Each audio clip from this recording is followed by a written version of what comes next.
Hi everyone and welcome back to my channel. Thank you so much for joining me today. Today we're going to be doing a video on something I've never done before, painting a grandfather clock. Yes, a grandfather clock. I figured it would be kind of fun to show you what I use, how I do it, the prep, what it takes. All right, so here's the star of the show, our grandfather clock. It's a solid oak piece, and as you can see here, the glass is still in the piece. Unfortunately, I'm not going to be able to take the glass out because of the way that it's put in. It's got nails in there, and I just don't want to mess with it. So we're going to end up, and I'll show you how I go ahead and prep this. Also, the client took out as much as they possibly could, so I will be doing some more prep work to make sure that the mechanisms don't get any paint on them and cover them up completely. You have to kind of get a little bit creative. Here is my dear mom here cleaning the piece, getting it all ready. I've already went ahead and taped off the face so everything is protected. Now here's my little trick that I use, index cards. We go ahead after we clean, we're scuff sanding it because it does have quite the sheen to it, and so we want to make sure that that paint adheres really well. So my mom is giving it a really good scuff sand, and the two of us work together to go ahead inside and out and make sure all the glass was covered. Again, by using these index cards, it really saves on having to tape off the entire thing. So all right, we're ready to go ahead and get started. For today's project, I'm using General Finishes Enduro Poly in black. And when you're working on a big project like this, you just pick one area to start. It can be very overwhelming. There's a lot of ins and outs of this piece. And I just choose one side to start with and kind of keep going from there. Most importantly, when you're spraying, you don't want to try to get optimal coverage in the first coat, because what's going to happen is you're going to end up with runs and drips. So you just want to go ahead and put on one coat fairly light. I'm about 12 inches back from the piece so that I make sure I don't load up too much paint on the piece, and just know that it's going to take several coats. Usually, even with black, about 2 to 3 coats. Whatever you might miss on the first and second coat, typically you'll get picked up on that third coat. And a lot of times this orange oak does really show through, even on the dark colors. So my advice, just take your time, nice, slow, light, even coats. So now it's time to tackle the inside. And if you can see right above my head there, that's part of the chime mechanism that cannot be removed from the clock. So you have to get a little creative, like I said earlier, and this is saran wrap. I went ahead and completely saran wrapped those up so that no spray will get on them at all. And my card trick is working pretty good, except for right in this area.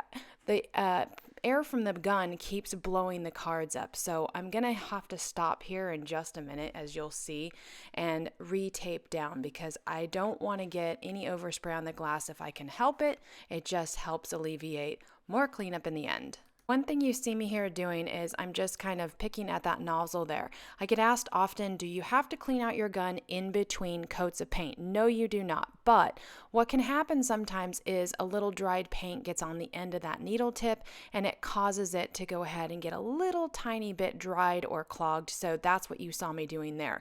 Here's where I'm going to go ahead and fix, because it keeps blowing up the cards. Obviously they just didn't get taped down enough. I had to take a quick moment there to take a break and do a minor fix, so I thought I would share it with you guys.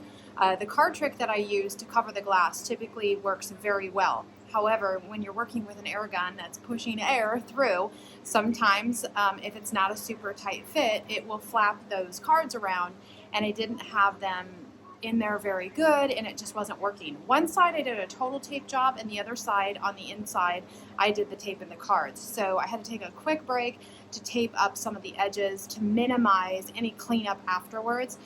The good thing is you can always clean glass pretty darn easily. This paint comes off of glass fairly easily, but obviously the less that you have to do cleanup wise, the better. So I just took a brief moment to go ahead and re-tape those down. So all right, so we're all taped down now, nice and secure. Let's go ahead and finish off the interior of the cabinet. I was very fortunate enough to be able to use the saran wrap, which helped me be able to cover all the mechanisms really well. And my gun was able to fit in a lot of the spots I didn't think originally that it would. All right, so here it is. First coat is on, and as you can see, like I said there's a lot of peek through. Even that golden oak against a dark color peeks through. Nice light even coats is going to be the way to go. You'll catch everything on your second and third coat. All right, and next up is the door. So I'm going to go ahead and get this one painted. By the time this is done, I'm sure it'll be ready to go ahead and hit my second coat. These here are just the little side inserts, and I'm going to go ahead and spray these as well. All right, just so you guys can see, this was the second coat here, all done. So wanted just to show you guys up close how really great the coverage is. Don't mind my expert camera skills with my finger there in the way. All right, and here it is in all its glory, all done. What an improvement, right? I think it looks brand new again. I'm absolutely loving this black on this clock. All right, you guys, that is it. We are at the end of the video. Thank you so much for tuning in today and watching. I hope that you found that that was a fun and maybe informative video. If you've ever wondered, can I paint a grandfather clock? How do I do it? That is how you do it. So you don't have to spray. That's just my preferred method of painting. Things go a lot faster, and there were areas that I did go ahead and brush that I couldn't quite reach with my sprayer. But for the most part, I sprayed the entire thing. If you have any positive comments or questions, make sure you leave them down below. And please make sure you hit that subscribe button, because that way you can get all of my latest videos and be a part of my YouTube community, which helps support my channel and keep me going.